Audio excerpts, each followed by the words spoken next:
সবারই চেষ্টা যখন এই মাদ্রাসা ঘর এখানে উপস্থিত,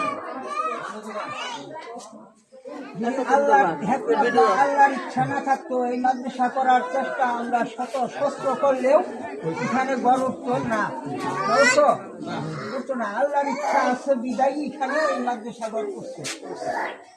এই মাদ্রাসা ঘরে যদি আমরা ছেলে সন্তান এখন উভয় মিলে, এলাকাবাসী সবাই মিলে যদি সন্তান আদি, কারো নাতি আছে, কারো পুতি আছে, কারো ছেলে আপন সন্তান আছে, মেয়ে আছে, ছেলে আছে, এগুলা দিয়া যদি এই মাদ্রাসা ঘর এখন ভরপুর করে চালু করি, আমরা যদি আসলে ইচ্ছা করি তাহলে এই মাদ্রাসা ঘর চলবে।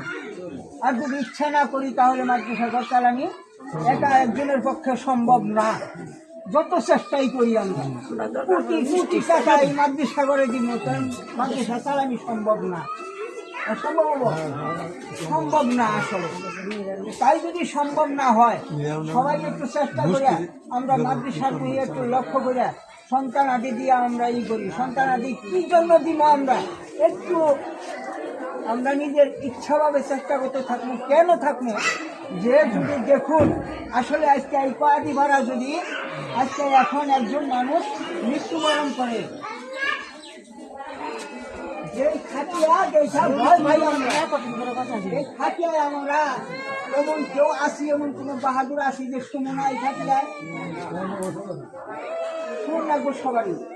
এই খাটিয়া আমাদের সামনে আসার আগে যেদিন আমাদের খাটিয়া সামনে আসবো ওই দিন যেন আমাদের একটা কথা স্মরণ রাখি, আমাদের উড়োজাত সন্তান আপনজন যেন আমার মরা রাস্তা সামনে নিয়ে খাটিয়া সামনে নিয়ে আল্লাহু আকবার বলে একটা তাকবীর দিয়ে আমার জানাজা নামাজ পড়তে পারে।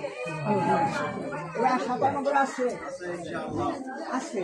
যদি আমাদের একটা বাবা একটা চিন্তা করি আমরা যে দেখুন যে এই খাটিয়া সামনে নিয়ে, এই মৃত্যু লাশ সামনে নিয়ে, আমার আপনার মৃত্যু লাশটি সামনে নিয়ে যদি উড়োজাত সন্তান যদি কিছুই স্মরণ না থাকে, কিছুই সন্তান নাই, পিতা মাতার লাশ সামনে নিয়ে দাঁড়িয়েছে, আমার কিছুই স্মরণ নাই, হতে তো পারে না, না। শুধু যদি চারটা তাকবীর দিয়ে আল্লাহু আকবার বলে চারটা তাকবীর দিয়ে জানাজার নামাজ পড়ে দেয়, পরহেজগার 60,000 আলেম জানাজা পড়লে যে সওয়াব, তার চেয়েও বেশি সওয়াব তার আমলনামা দিয়ে দিবে। সুবহানাল্লাহ। এই আশা যদি আমাদের থাকে, অবশ্যই আমাদের পক্ষে মাদ্রাসা চালানি সম্ভব হবে। আর যদি তার না থাকে তাহলে আমাদের পক্ষে মাদ্রাসা চালানি কখনো সম্ভব হবে না। এখন আমরা মাদ্রাসার প্রতি একটু লক্ষ্য রাখি,